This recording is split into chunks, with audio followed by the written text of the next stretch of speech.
his God, beaten, spat at, falsely convicted, nailed to a cross, laughed at and cursed, for everyone who's hung on a tree is cursed. He is the one who spent 40 days in the desert without any food. The one who at the beginning of his ministry turned water into wine. The one who walked on water. The one who said, "Whoever drinks of the water that I will give will never be thirsty again." The one who claimed to be the Son of God.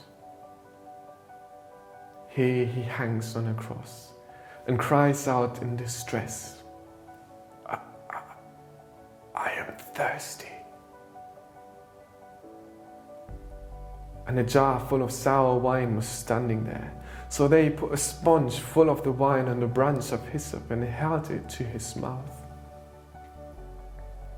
Probably no other statement of Jesus on the cross so forcefully expresses his humanity. It might have been the tip of the iceberg, the overwhelming proof for those who were doubting. This man is just as helpless and as hopeless as everyone else.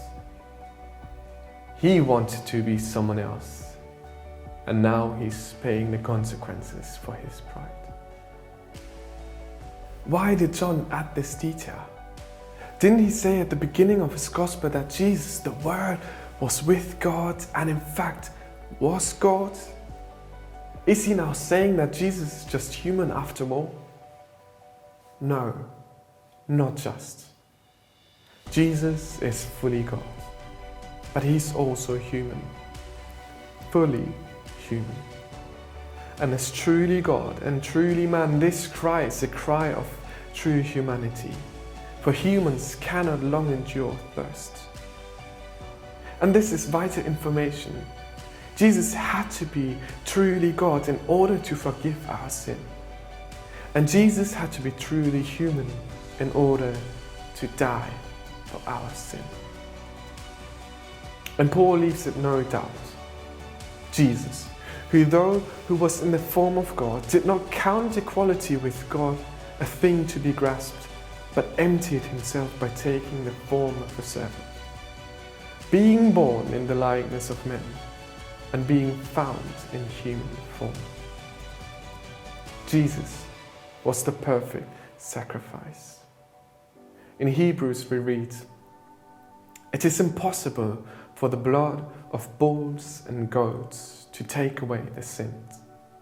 But Jesus does away with the first in order to establish the second. And by that we will have been sanctified through the offering of the body of Jesus Christ once and for all. For by a single offering he is perfected for all times those who are being sanctified." The doubters, because Jesus was truly man, he can sympathize with our weaknesses. He who in every respect was tempted just as we are, yet without sin. The doubters were wrong. Jesus wasn't helpless, but the helper to all. Jesus wasn't hopeless, but he established eternal hope for all. He was exactly who he said he was. But there on the cross, he's paying the consequences for our pride and for our sin. Let us then with confidence draw near to the throne of grace, that we may receive mercy and find grace to help in time of need.